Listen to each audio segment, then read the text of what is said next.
Argentina কি এই খেলা দিয়া সেমিফাইনালও ইংল্যান্ডের সাথে জিতে ফাইনালও যাইতে পারবে? আমার সম্ভবত যাওয়ার সম্ভাবনাটা নাই। যদি সেম খেলা থাকে যাওয়ার সম্ভাবনাটা নাই।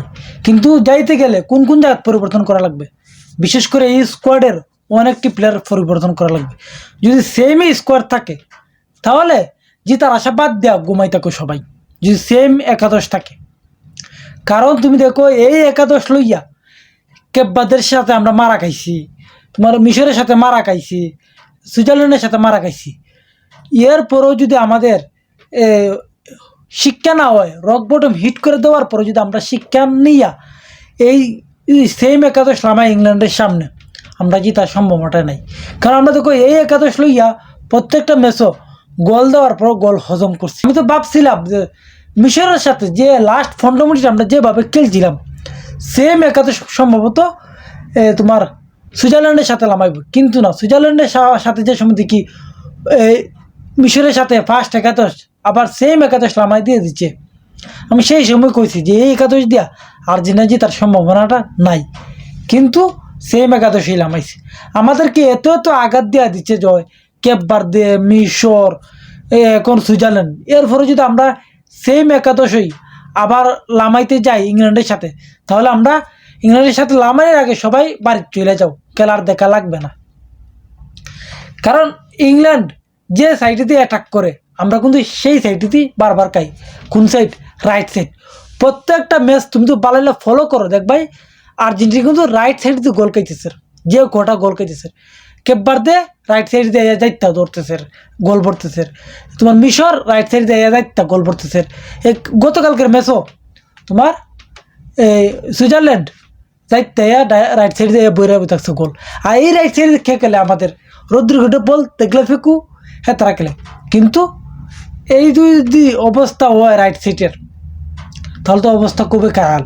কারণ এই সাইড অতটা দুর্বল হয়ে পড়ছে যে আমাদেরকে প্রত্যেকটা টিমে জানে যে এই সাইড দুর্বল, এই সাইডে আমরা অ্যাটাক করা লাগবে। আর এই সামনের ম্যাচ ইংল্যান্ডের রাইট সাইডে খেলে জুড বেলিংহাম। যদি জুড বেলিংহামে ওয়ার্ল্ড কাপে অলরেডি 6 গোল করছে, কোন লেভেলে ফরম্যাচ হিসাব আছেন, গত বছর সে 2টা গোল করছে। যদি রাইট সাইড আমরা এমনভাবে দুর্বল থাকে, বঙ্গুর থাকে, তাহলে রাইট সাইড দিয়ে জুড বেলিংহামে হাফ টাইমের আগে 1-2টা গোল করে নিবে। তো এখন আমরা কী করা লাগবে? এই একাদশ পরিবর্তন করা লাগবে। যদি ইংল্যান্ডের সাথে জিতে ফাইনাল খেলতে চাও তাহলে এই একাদশ পরিবর্তন করা লাগবে। আর আমাদের নতুন নতুন প্লেয়ার যারা গিয়েছে তাদেরকে কি স্কলানির বিশ্বাস করতে পারে না, তাদের উপরে না, তাদের উপরে কোনো ভরসা করতে পারে না। এই জুলিয়ান সিমেনি, তোমার নিকোপাস, বার্কো, এদের উপরে কি একটু ভরসা করার মতো নাই? এদেরকে একটু ভরসা করে দেখো খেলাইয়া যে খেলা কোন লেভেলে যায়। আমরা যে 3টা ম্যাচ খেলছি এটা তো খেলা না, এটা তো আমরা ভাগ্যর গুণে জিততে আইছি। এটা কোনো খেলা? ভাগ্যর গুণে জিততে আইছি। তবু একটা ম্যাচ তাদেরকে দিয়ে দেখো ম্যাচটা কী করে, প্রথম একাদশের আগে দেখো। যদি আমাদেরকে এত এত শিক্ষা দেওয়ার পর আমরা ঘুরে ফিরে একই জায়গায় যাই, তাহলে ফাইনাল খেলার মতন যোগ্য আমরা নাই। যোগ্য একমাত্র কার আছে? সেটা হলো ইংল্যান্ডের।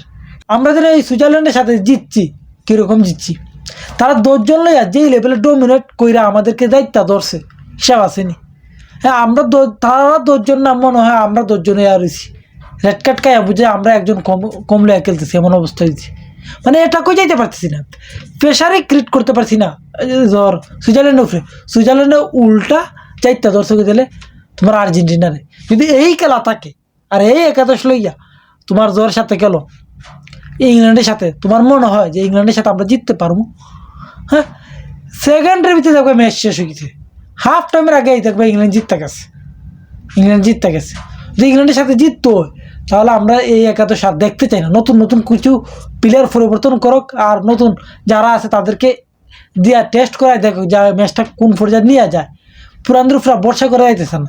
রদ্রিগো বলে প্রত্যেকটা ম্যাচে বল লুজ করতেছে, আবার তারা একাদশের দিকে বিরক্ত লাগতেছে। দেখলে ফেকু বল টল লুজ করতেছে, তারা আবার একাদশের দিকে আবার বিরক্ত লাগতেছে। কিন্তু আমরা নতুন যারা আছে তাদেরকে একটু দেখো, টাইমে দেখো তারা কি খেলে, কি করতে পারে। আর যদি আর্জেন্টিনা ইংল্যান্ডের সাথে জিততে চায় সেমিফাইনালও, তাহলে আর্জেন্টিনা কোন জায়গাটা পরিবর্তন করা লাগবে, আর কোন জায়গা সবচেয়ে দুর্বল আর্জেন্টিনা